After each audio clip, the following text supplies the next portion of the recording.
반갑습니다. 하루 한 장 명리 자평진전 함께 읽기 4강 수업을 해보도록 하겠습니다. 자, 이번 학습지는 이렇게 생겼고요. 링크해 드리는 블로그에서 PDF 파일 다운받으시고 쓰면서 공부를 같이 해보면 좋겠습니다. 자, 우리는 지금 저번 시간 3강부터 해서 자평진전의 일부 오행간지론 중에서 챕터 1 논십간 12지에 대해서 공부를 하고 있습니다. 자, 논십간 12지 중에서 자, 여기서 요만큼 3강에서 설명을 했고요. 제가 이 지금 학습지를 만들어 놓은 것에 의하면 3강에서 6강까지 요 내용이 될 것 같습니다. 자, 그런데 여기 맨 마지막 구절을 한번 보고 가도록 할게요. 자, 명리를 공부하는 사람은 반드시 라고 했습니다. 반드시 청간과 지지의 이치를 안 다음에 입문해야 된다 라고 적혀져 있네요. 그래서 지금 이 내용이 별것 아닌 것 같이 적혀져 있지만 저도 별것 아닌 거라고 생각하고 이걸 그냥 쭉 읽고 이건 뭐 간단하게 설명하면 되지 뭐 했었는데 지금 4강을 준비하면서 엄청 렉이 걸렸습니다. 도대체 기와 지를 어떻게 이야기를 할까? 그리고 음양 안에 음양이 있다는 것과 갑 안에 가불이 있다는 이야기 이런 것들을 어떻게 이야기를 할까라고 고민을 많이 했단 말이죠. 그래서 저도 공부가 좀 많이 되는 시간이었는데요. 뭐 제대로 했는지 안 했는지 모르겠지만 일단 저의 공부를 한번 공유해 보도록 하겠습니다. 자, 저번 시간에 우리는 하나의 기가 있었다. 그리고 동과 정이 있었고 음과 양이 만들어지고 거기서 사상이 나오고 오행에 대해서 이야기를 했었단 말이죠. 그리고 청간과 지지에 대해서 이런 글자들이 있다라고 살짝 논하고 넘어왔습니다. 자, 오늘 할 내용은 지금 요 부분인데요. 자, 학습지 처음을 한번 보도록 합시다. 자, 10강과 12지지를 논함 이렇게 되어 있는데 사실 오늘 할 이 부분 4강은 10간에 대해서 논하고 있는 겁니다. 5강에서는 12지지를 구체적으로 논할 예정입니다. 자, 우리가 앞서서 오행을 배웠어요. 오행이 있는데 근데 10간은 또 왜 있고 12지는 또 왜 있지? 이렇게 이야기를 하고 있습니다. 자, 음과 양이 있었다면서 그래서 오행이 생겼다면서 오행 속에도 그런데 각각 또 음양이 있다네? 아, 이게 뭔 말인가. 자, 목이라는 오행을 보면 그 안에 음과 양이 있다라고 얘기를 하는 것이고 자, 목의 양은 갑이고 음은 을이다 이 얘기를 하는 겁니다. 자, 그래서 우리 화도 마찬가지고 그리고 토, 금, 수 다 음양이 다 있죠. 우리 십천간에 대해서 알고 있으니 이 내용은 간단하게 이해하시면 될 것 같습니다. 자, 그런데 제가 이 이야기를 끌어가려면 지금 우리 학습지 맨 밑에 있는 이 오행에 대한 이해를 조금 이야기를 하고 이야기를 끌어가야 될 것 같다 이런 생각이 들어서 이 부분을 한번 같이 보도록 하겠습니다. 자, 우리 동양 철학의 대전제는 음양과 오행이 있다라는 것인데요. 자, 음양 오행 하면 우리 이렇게 어릴 때부터 쉽게 접해오는 단어는 아니죠. 왜냐면 우리가 동양 철학을 그렇게 공부할 기회가 많지 않았으니까요. 자, 우주 변화의 원리에서 이런 문구가 있어서 제가 소개해 보고 싶습니다. 자, 오행에서 오는 5가지 법칙권 내에 우주 만물이 들어있다는 것을 의미하는데 자, 우리는 오늘 행자를 주목할 필요가 있습니다. 자, 이 행자를 분석해 보면 자축거릴 척자랑 안감질 촉자를 합쳐놓은 것이 행자를 의미합니다. 자, 사람이 걸어가는 모습을 보게 되면 힘이 오른발로 갔다가 그 다음 왼발로 갔다가 오른발로 갔다가 왼발로 갔다가 이러면서 사람이 걸어간단 말이죠. 자, 그래서 안감질 이 표현은 이렇게 깽깽이 뛰는 거 있죠. 한 발로 가는 것. 그리고 자축거리다 이 뜻은 다리를 이렇게 절면서 가는 것인데 한쪽 다리를 절고 한쪽 다리로 걸으면서 그러니까 그 걸음들을 발을 바꿔가면서 나아가는 것이 이 행자가 가지는 의미입니다. 그렇다면 우리가 행을 생각했을 때 거침없이 쭉 가는 게 아니다. 그죠? 한 발, 한 발, 한 발, 한 발 이렇게 걸어가는 것이 행로죠. 그렇기 때문에 마냥 평탄한 것은 아니구나 라는 것을 이 행자라는 글자에서 한번 느껴보셨으면 좋겠습니다. 그래서 다시 말하면 행이라는 것은 일진일퇴한다. 한 번 나아가고 한 번 뒤로 간다. 자, 이게 무슨 말일까? 왕래가 행이라는 공식이 된다. 이런 이야기가 적혀져 있네요. 자, 그래서 오행의 운동규범이라는 것이 이 우주의 일항일래하는 모습, 자, 이런 것이라고 설명을 하는데, 자, 여러분 좀 다른 이야기지만 작용가 옆에 적을 때 있으면 적어 보실래요? 반작용이라는 게 있습니다. 자, 예를 들면 이런 거죠. 우리가 이 로켓이 이렇게 위로 발사시켜야 된다라고 생각해 보면 당연히 이 땅을 밀어내고 얘가 튀어나가야 될 겁니다. 자, 그러면 이 땅을 밀어내는 힘은 이 연료가 막 뿜어지면서 작용의 힘을 가했다. 그죠? 그러면 이 작용의 힘에 반하는 반작용을 통해서 로켓이 뿅 하고 이렇게 날아가게 될 겁니다. 다시 말해서 행하게 되는 것이겠죠? 그러면 자, 내가 책상을 한 대 팡 하고 쳤습니다. 그러면 책상이 이렇게 밀리지만 내 손바닥도 아프다는 얘기다. 그죠? 그래서 우리가 기라는 것, 그것을 에너지라고 얘기를 했고, 에너지를 또 다르게 표현하면 힘이라는 것이죠. 자, 이 힘이라는 것은 단독으로 존재하지 않고 두 물체 사이에 쌍으로 존재합니다. 그래서 작용과 반작용은 서로 작용하는 힘의 크기가 같은 거죠. 그런데 방향은 반대 방향으로 작용하는 것이 작용과 반작용입니다. 제가 이런 이야기를 왜 할까요? 자, 제가 산책을 하면서 이 부분을 어떻게 설명하면 좋을까 이러면서 산책을 하다가 사람들 걷는 걸 한번 이렇게 보게 되었습니다. 제가 막 남을 관찰하고 이런 사람은 아닌데 이렇게 보게 되니 전부 다 팔이 흔들흔들 하면서 걸어가더라고요. 누구 하나 그 예외 없이 팔이 앞으로 갔다가 뒤로 갔다가 이 팔 앞으로 가면 이 팔 뒤로 가고 요 팔 앞으로 가면 요 팔 뒤로 가면서 이렇게 걷더라고요. 다시 말해서 오른쪽에 힘이 가해지고 왼쪽으로 힘이 가해지면서 앞으로 행해 가는 사람들을 보게 되었습니다. 자, 엉뚱하다고 놀리지 마세요. 자, 사람의 걸음 행이라고 적어봤습니다. 오른발에 무게가 실리면 왼발에 힘이 빠진다. 왼발에 힘이 실리면 오른발에 힘이 빠진다. 마치 반작용과 작용처럼 그 힘의 크기는 같게 가져가면서 오른쪽 왼쪽 하면서 사람이 앞으로 나아갑니다. 자, 그 사람이 걸어갈 때 두 팔의 움직임을 함께 보게 되면 자, 오른팔이 앞으로 나아갈 때 이렇게 목하의 양운동, 앞으로 나아간다는 걸 양운동이라고 가정해 보면 왼팔은 또 뒤로 보내어집니다. 음운동을 하게 되는 것인데요. 자, 지금 두 팔의 움직임을 보지 말고 그 중에서 오른팔 하나의 움직임만 또 이렇게 쪼개서 볼 수 있다는 것이다. 그죠?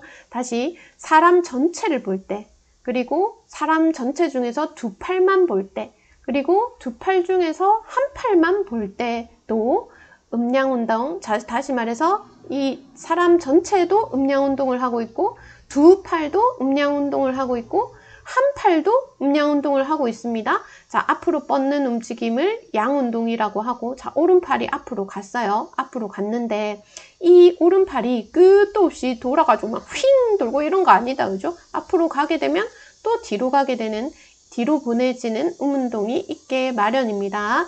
자, 그래서 우리가 음양 안에 음양이 있다 이런 이야기를 앞에서도 이야기한 적이 있는데요. 기억이 나실란가 모르겠네요.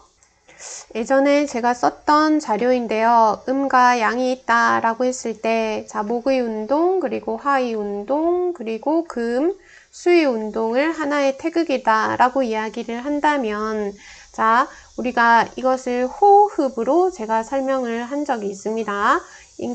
사람이 이제 폐를 통해서 호흡을 하게 되면, 이렇게 왜 호흡을 하게 되면, 자, 산소가 몸에 들어가면서 또 내 호흡을 하게 되고, 자, 이렇게 또 피 속을 돌고 도는 산소들이 어떤 세포와 만나면서 세포 호흡을 또 하게 되는 것이죠. 우리가 호흡이 지금 우리가 폐로 하고 있는 이 호흡만을 주목하지만 그 호흡 안에 또 내 몸속에 작은 호흡들이 이렇게 존재하고 있습니다. 다시 말해서 음량 안에 음량이 있다는 것이죠.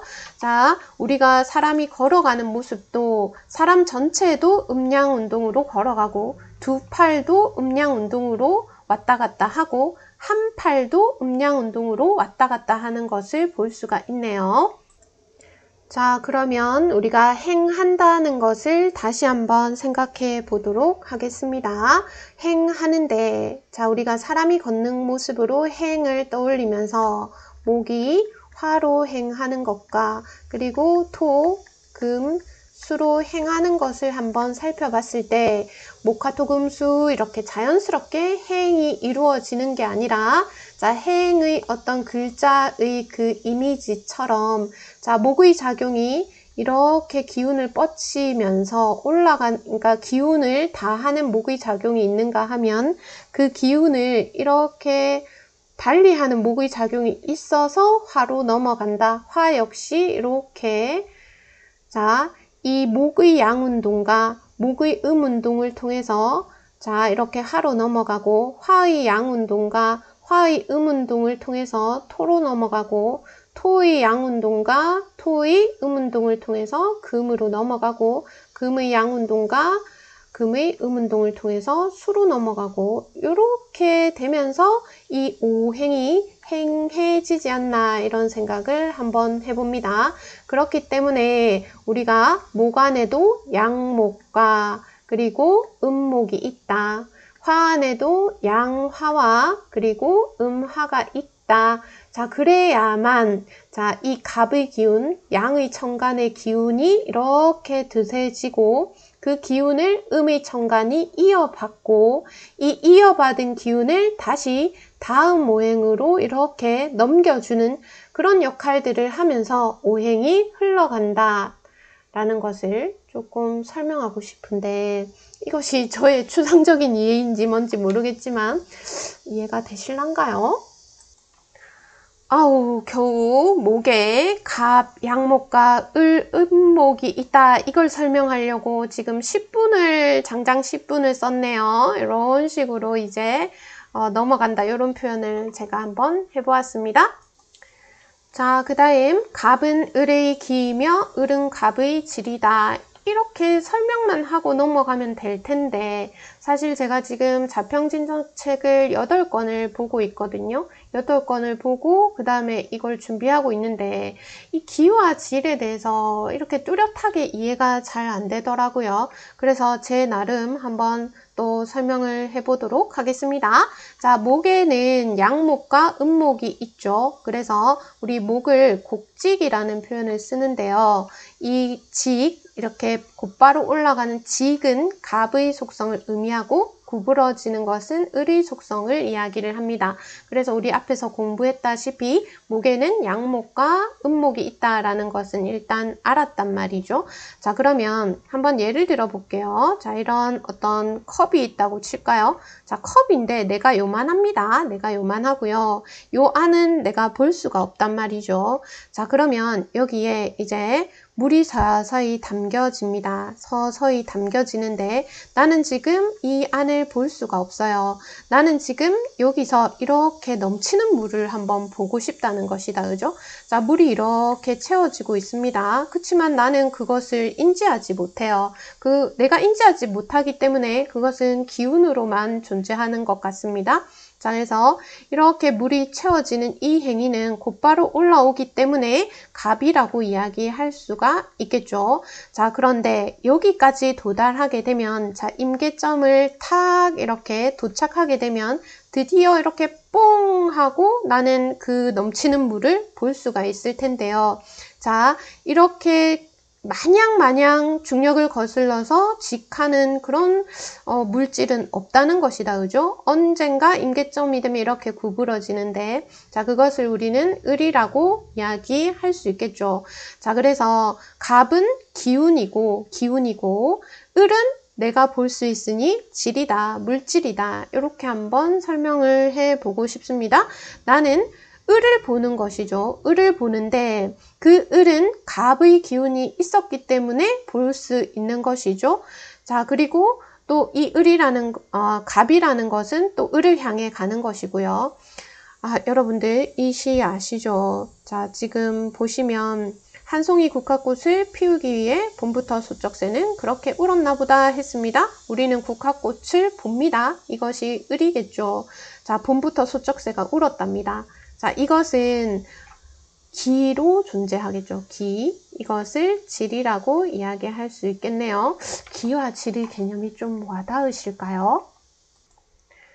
자, 오늘 공부하는 것 중에서 지금 요 부분이 제일 중요한 게 아닌가 이런 생각이 드는데요. 자, 대음량상으로 구분했을 때 청간 글자 갑을병정무 기경신임계를 여기가 양이었고 여기가 음이었다. 그죠? 기억나십니까? 자, 그러면 이 갑을이 목이었는데 양음이 되죠? 자, 필기하시고 계시죠? 양음이 되고, 양음이 되고, 양음이 되고, 양음이 됩니다. 자, 그러면 지금 여기 그 해석이 하늘에 있는 기운을 만물 가운데 흐르게 하는 것이 갑이다 라고 이야기를 합니다. 자, 그러면 이 기가 만물 가운데 막 줄줄 흘러 넘친다 이런 표현이 아니라 기가 이렇게 왕성해지는 것, 그것이 갑을 의미하는 게 아니라 여기서 갑은 청간 중에 양의 청간을 의미한다라고 생각하시면 어떨까 이런 생각이 듭니다. 그래서 지금 양의 청간들 있죠. 갑, 병, 무, 경, 임 이것이 기가 왕성한 그런 글자들이고 자, 이 왕성한 글자들은 이 기운들은 음간으로 그 기운을 전해주죠. 자, 그래서 땅에 있는 만물로 생기를 받아들여 자, 이 음간은 생기를 받아들이고 그리고 다음 오행으로 이어줍니다. 이어가는 것이 을이다 했습니다. 그래서 을만 얘기를 하는 게 아니라 이 청간 중에서 음의 청간을 의미한다라고 생각하시면 될 것 같네요. 자, 그래서 갑 이렇게 기운이 뻗치고 그 기운을 을로 넘겨주고 이어주면서 다시 화로 가고 이런 식의 그림을 한번 생각해 보시면 좋을 것 같은데 너무 주관적인 생각인가요? 자, 다음 이 문장을 한번 보도록 하겠습니다. 그래서 세분하면 생기의 흩어져 퍼짐은 갑 중에 갑 했는데 흩어져서 이게 사라진다는 의미가 아니라 이 기가 이렇게 왕성해진다는 걸 의미하는 것 같아요. 그래서 생기의 흩어져 퍼짐, 기운의 왕성해짐은 갑 중에 갑, 아니면 뭐 병 중에 병, 경 중에 경 이런 식으로 되겠다. 그죠? 그리고 생기를 응결시켜서 뭔가 이루는 것은 갑 중에 을이다. 이렇게 되어져 있습니다. 모든 나뭇가지와 잎이 생기는 것은 을 중에 갑, 을 중에 을. 이 부분을 어떻게 설명할지 고민을 좀 많이 했는데요. 여러분들 또 저의 엉뚱한 이야기를 한번 들어보실란가요? 자, 이렇게 물을 넣는다라고 생각을 해볼게요. 그러면 물이 착착착착 올라오겠죠. 착착착착 올라옵니다. 자, 이 올라오는 상태, 이 직의 상태를 우리는 갑이라고 얘기를 할 수 있을 테고요. 자, 여기서 이렇게 임계점에 도달하면 팅 하고 이제 을의 상태가 될 텐데 자, 이 을은 다시 여기에 담겨지면서 갑의 행위를 하게 될 거죠. 자, 또 여기가 차면 이렇게 을이 될 테고 또 그 행위는 갑으로 이어질 테고 또 을이 될 테고 갑으로 이어질 테고 또 이렇게 물이 흘러내려서 을이 될 겁니다. 을 중의 을이 되겠다. 그죠? 을 중의 을이 되겠죠. 자, 도대체 무슨 말인고? 이렇게 생각하실 텐데 자, 여러분들 한번 생각해 볼게요. 내가 여기에 물을 넣는다 했을 때 이 물의 이 수면이 이렇게 올라가는 상태를 한번 상상해 볼게요. 이 수면이 올라가는 상태가 정말 요동도 없이 쫙 이렇게 올라갈까요? 쫙 이렇게 올라갈까요? 그렇지 않다는 것이다. 그죠? 내가 여기서 물을 창 부으면 출렁출렁 하면서 높이를 맞춰가면서 여기 임계점까지 도달하게 될 겁니다. 아이고, 누가 이래 또 낙서를 심하게 하나? 자, 그러면 이 출렁임을 한번 또 구체적으로 이 돋보기로 한번 자세히 한번 보도록 합시다. 이 출렁임을. 그러면 물이 확 쏟아진데 이렇게 갑으로 올라오겠죠. 그런데 요 밑이 비어 있으니까 또 이렇게 을로 퍼져 나가겠죠. 그래서 갑을 하면서 이 수위가 점점 높아질 것 같습니다. 이해가 되시나요? 자, 그래서 이 갑과 을을 수없이 반복하면서 이 갑이 촥 하고 올라가는 것이죠. 그러면 이제 갑 안에 갑과 을이 있다는 것이 조금 이해가 되실까요? 또 쓸데없는 얘기인데 그 도종환 씨 시에 이런 게 있어요. 흔들리지 않고 피는 꽃이 어디 있으랴. 흔들리며 줄기를 곧게 세운다. 이런 표현이 있거든요. 흔들리면서 줄기를 곧게 세우는 것이죠. 흔들리지 않고 가는 사랑이 어디 있으랴. 이런 얘기를 하는 것인데, 자, 갑 안에도 갑과 을이 있네요. 그렇다면 우리가 이 문장을 다시 읽어볼까요? 생기가 다함은 갑 중에 갑. 자, 물이 탁 떨어졌을 때 여기 갑과 요 출렁임의 갑이 한 방향이 되는 갑 중에 갑을 생각해 보시고, 생기를 연결시켜 이룸은 갑 중에 을이다 했습니다.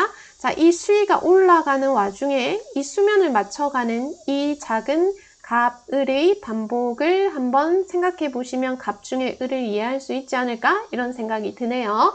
자, 그리고 모든 나무의 가지와 잎이 생기는 것은, 자, 일단 이렇게 톡 하고 튀어나오는 것은 을입니다. 자, 여기 톡 하고 튀어나오는 것은 을인데요. 이렇게 처음에 톡 하고 튀어나오는 이것은 갑의 기운으로 튀어나가겠죠. 그래서 그것을 을 중에 갑이라고 하고, 그 을이 이렇게 해서 이 잎 그 자체가 되는 것, 그래서 어떤 질이 되는 것, 그것을 을 중에 을이다 이렇게 이해하시면 어떨까라고 말을 막 지어내 보았습니다. 20분이 목표인데 22분이 되었네요. 마지막 문장 같이 한번 보십시다.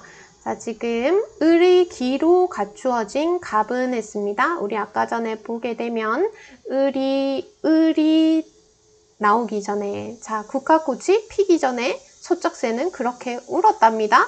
자, 그 기가 있었기 때문에 우리가 이 질을 보는 것인데, 자, 이 기는, 이 보이지 않는 기는 부드럽다라고 얘기를 할 수도 있을 테고, 이 우리 눈에 보이는 이 질은 견고해지고 단단해졌다라고 얘기를 할 수가 있겠죠. 우리가 흔히 갑이 강하고 을이 유약하다 이런 표현을 많이 쓰는데, 지금 여기서는 또 기와 질로 갑을 이해할 때 갑은 부드럽고 을은 단단하다, 그것을 기, 질로 생각했을 때는 이렇게 표현할 수도 있겠구나 라고 생각하시면 좋겠습니다. 그래서 갑과 을이 있으니 목이라는 오행은 음과 양을 갖추었다 이렇게 얘기를 하네요. 자, 걸어가는 사람의 팔을 한번 보시고 어깨를 한번 보세요. 그리고 자기가 걸어 나갈 때 이렇게 저렇게 움직이는 그 에너지를 한번 느껴보시고, 우리는 흔들리지 않고 가는 삶은 없겠구나 라고 생각하고, 내가 걸어가는 길이 왜 이렇게 흔들리나. 우리 아까 얘기했죠. 흔들리지 않고 피는 꽃이 어디 있으랴 했습니다. 흔들리죠. 사는 게 참 쉽지 않죠. 자, 어쨌든 우리 이 논 10간 12지 해가지고 일진일퇴하면서 걸어간다는데, 일단은 제 마음대로 일진해 보도록 하겠습니다. 자, 여러분들 도움이 되셔야 될 건데 너무 제 주관적인 이야기를 막 한 것 같아서 일단은 그렇습니다. 자, 4강 여기서 마무리하도록 하겠습니다. 자, 고생 많이 하셨습니다. 감사합니다.